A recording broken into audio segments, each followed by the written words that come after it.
welcome back for another video. The long-awaited pre-season form video is finally back. If you're new around here, this is the most complete video you'll watch anywhere, with every pre-season result for every team, which players are in form, tactical observations and more. Pre-season results and form players courtesy of Fantasy Football Scout. You get even more information on their pre-season page, including all the form players, pre-season minutes played by match for every player. And aside from that, as a Scout member you get access to award-winning articles from top managers and all the tools in the members area like player comparison, the fixture ticker tool, data tables and the rest. Click the link in the comments to become a member and take advantage of the 40% pre-season discount. You won't regret it, and it supports the channel as well. Starting off with Arsenal, who have played 4 pre-season matches, including a 2-1 win over Man United and then a 2-1 loss to Liverpool. Raya and Saka have just returned to training but yet to be involved in any pre-season matches. Jesus has the most attacking returns with 2 goals, 1 assist, and Arteta has been singing his praises.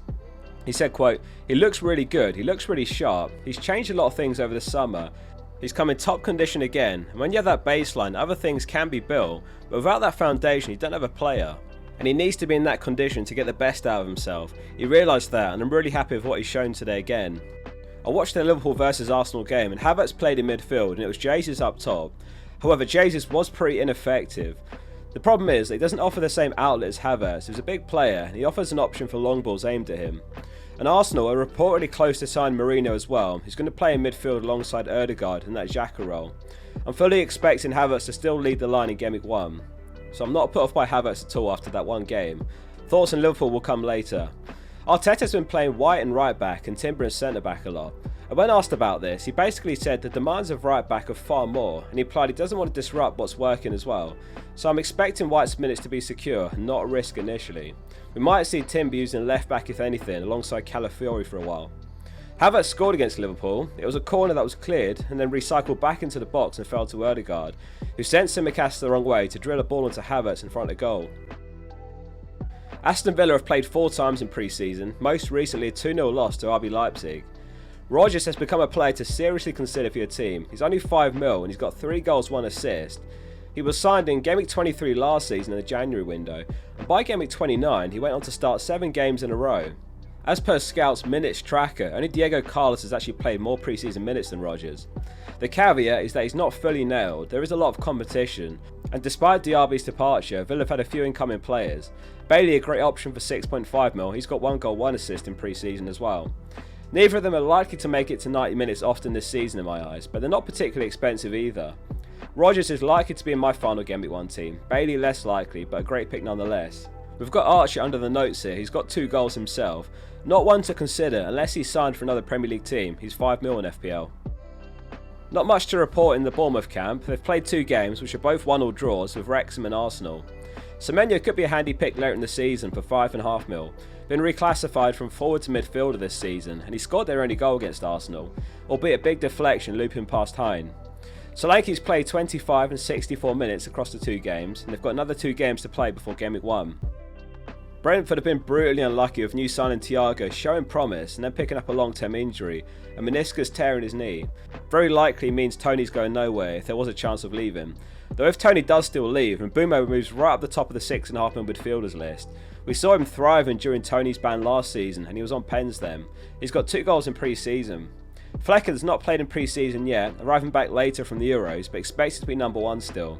If you pick Flecken, you pick Valdemarsson anyway, and then you've got a guaranteed keeper in your team for 8.5 mil in total. Rotating a 4 mil keeper with Flecken might work as well, but keeper points can be unpredictable with plenty of save points coming in those tougher fixtures.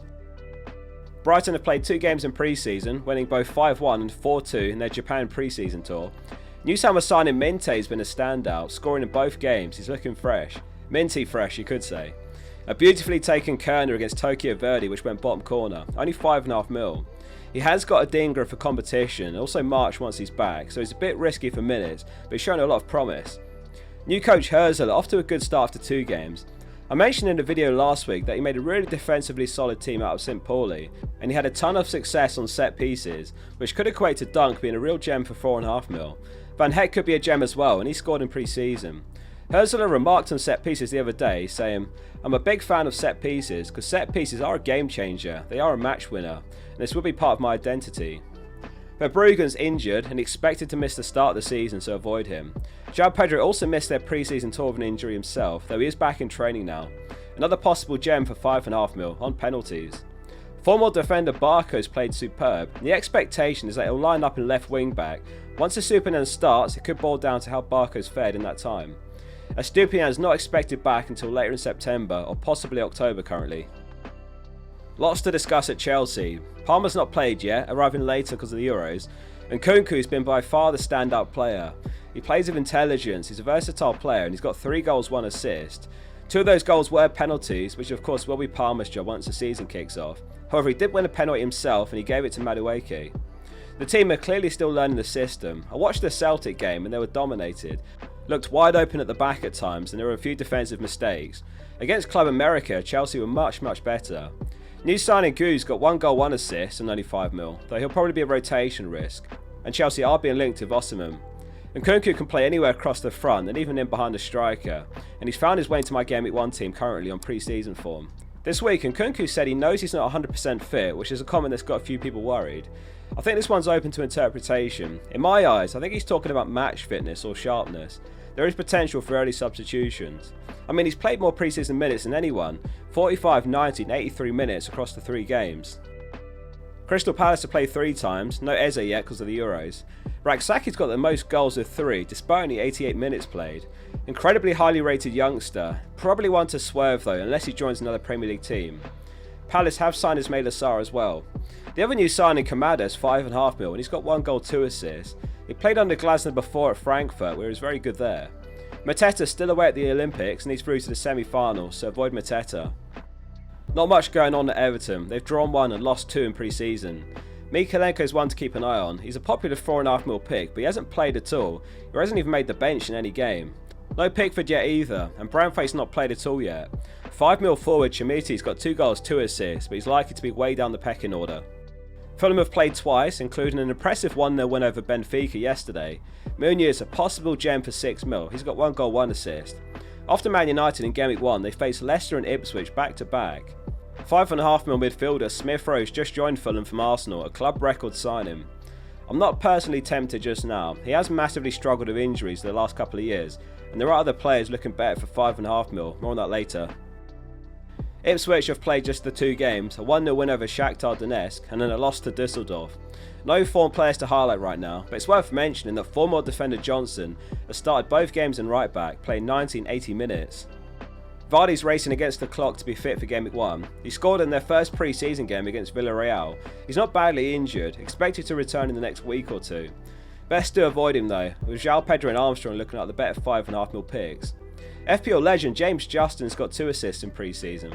Be interested to see if he picks himself in FPL again this season. He's got a few top 10k finishes, Justin. He loves his FPL.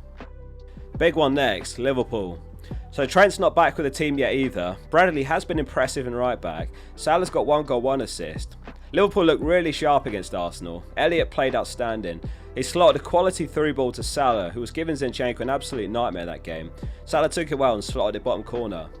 It was actually a great team goal, which began from playing out the back, and about 10 passes later it was in the net at the other end. Against Real Betis, Szoboszlai played very advanced and he scored their winner, assisted by Salah. Meanwhile against Arsenal he played a much deeper role like a 6. So I need to see more of Szoboszlai further forward to be convinced by him as a pick. Slot's corner routines are going to be a lot of fun if this sticks this season. Against Arsenal they're all hovering at the edge of the box together before running in as a group. The way Liverpool build up is balanced. They track the opposition towards the ball, but with each touch they're basically calling up to play it forward. The passes are generally short, but the runs are direct, and I'm growing increasingly comfortable to go with Salah over Haaland. On the Salah versus Haaland debate, Haaland's not made it a clear-cut decision, but the summer off and we know exactly what we're going to get from him and Pep, and he scored twice in pre-season. Bob's been the stand-up player with a goal and 3 assists. Haaland only managed 1/2 against Barcelona in the last game. Pep said he had some niggles, he didn't feel good. He is disturbing something, doesn't feel comfortable, and we don't want to take risks. City have got a couple more pre-season games to go, and the latest is that Haaland's doing much better following those muscular niggles, and he might play against Chelsea next. Vardy got a top-class assist against Barcelona, playing a De Bruyne-esque through ball which cut through the defence and buried by O'Reilly. Man United's pre-season's been a mixed bag to sum it up. New signing Euros injured for a few months, Højlund's injured for 6 weeks, 2 wins, 2 losses. One bright spark is Ahmad, who's 5 mil and he's got 2 goals, 1 assist. Ten Hag's remarked that this is the season for him to step up. There's a fair chance he's locked in as a Game Week 1 starter, but I'd still say he's a big rotation risk longer term, unless he really hits the ground running. They've got a ton of wingers competing for minutes of him. He won a penalty against Real Betis, which Rashford scored. Fernandes still not back with the team yet, and Garnacho hasn't taken part in any friendlies yet either. So where do we start with Newcastle? Perhaps Murphy, who's the most informed pre-season player, 4 goals, 3 assists. He's looked incredibly sharp and he's making a real statement to be Newcastle's first choice right winger from Game Week 1. We're all paying attention to that Southampton home fixture Game Week 1, which has huge potential for points. And rest assured, Isak's been informed in pre-season with 3 goals himself. Barnes has got 1 goal, 1 assist. Hall could be a serious gem this season. He's been unbelievably good with a goal and an assist himself. It could be his breakout season, and Newcastle fans feel that it's his spot to lose now. He brings so much more to the team than Burnley left back, and Kelly looks like he's going to be backup. Livramento won't be used in left back in all likelihood. If Trippier leaves, then it's going to be Livramento who's the obvious one. If Trippier stays, then Hall's the obvious one. He's not playing like your traditional left back. He inverts at times into centre midfield. He occupies central positions. For example, for his goal against Red Diamonds, he received the ball on the edge of the box, right in the middle of the pitch, struck it sweetly, slight deflection off a defender's head, but he beat the keeper. Right at the top of my watch list at the moment. On to Forest. So Wood's bagged twice from just over 200 minutes across 4 games. Hudson-Odoi looks like he's one of the best, if not the best, 5.5 mil mid, with a goal and 2 assists in pre-season. They kept a clean sheet against Villarreal in their last match, and what's worth noting is that it looked like Forest lined up with their best 11, and Sells started in goal, not Miguel, and Wood was up top, Hudson-Odoi and Elanga on the wings. 4.5 mil defensive midfielder Sangare started as well, though I prefer Winks at the moment. General consensus is that Wood will start for the opening few game weeks, but he's not completely nailed, and while he could come in at some point. Though it's a risk that could be worth taking given those opening fixtures, though I'd avoid the double up with something like Wood and Hudson-Odoi. They're unlikely to blow teams away. Gibbs-White's on penalties for Forest, though in the Villarreal game he wasn't taking corners or free kicks, which is new development. It does lower his appeal slightly. I'd avoid the Forest fullbacks as well for the time being. They're being linked with left back Loco. If that does come to fruition, they'll have an absolute ton of options, and the better picks probably being the centre backs Murillo or Milenkovic. Aina can play either side fullback or wing back, and he could be fine even if they sign Loco, but still a bit of a risk there. Southampton have played 4 games and Armstrong has scored twice. For me, it's either him or João Pedro if you're buying a 5.5 mil forward or cheaper. Both of them on penalties for their clubs. The question is, can Armstrong step up this time round, having failed to impress previously, albeit under different coaches in the Premier League? Former defender Howard Bellis scored. They've conceded in every pre-season game so far, and likely to be a team to target this season, certainly Game Week 1 even. Other former defenders might be better picks than Howard Bellis, like Greaves, Johnson, Fass and Barco. They're all fine though, just avoid planning to start them. Barco's the only one I'd feel semi-comfortable starting, given they're an established Premier League team, and he is an attacking defender. Spurs next, and there's a lot to think about here. So Son's got 3 goals and an assist, while Johnson for 3.5 mil less has got a goal and an assist himself. It is worth noting that pre-season form doesn't always translate into the season, but when we're talking about the likes of Son and Johnson, they're clearly worthy options for Game Week 1, especially against newly promoted Leicester. Kulusevski's been playing as a striker, and we could definitely see this spill over to Game Week 1 until Richarlison's fit and ready. It's not easy to separate Saka, Son and Palmer at 10 mil and 10.5 mil. Which ones have you got? West Ham have played 3 games, not much to report here. Kudu scored their only goal in the 3-1 loss against Wolves. They've made some smart signings this window, so although the notes say Ings has got 1 goal, 1 assist, he's probably 3rd choice anyway. A new signing Fulkrug is going to be the first choice forward, and they've also signed Somerville from Leeds. Neither of them have been priced up in FPL yet. Fulkrug had 12 goals, 8 assists for Dortmund last season, and Somerville had 19 goals, 9 assists in the Championship. Lastly, Wolves, who have played 4 times. Cunha's scored twice, but he has picked up a small hamstring injury. Pedro Lima's played really well in right back. Semedo's out for the start of the season, and he's got a very good chance of starting there, and then possibly loses his spot when Semedo's back. 4 mil centre-back Mosquera is also impressed, and the feeling among Wolves fans is that he could fight to become a regular starter this season. As you're probably aware though, Wolves have got the worst opening fixtures, so they're best avoided to start the season. Thanks very much for watching. This video took many hours to research, write and edit, so hit like if it was helpful, and hit subscribe for the final pre-season update coming closer to Game Week 1.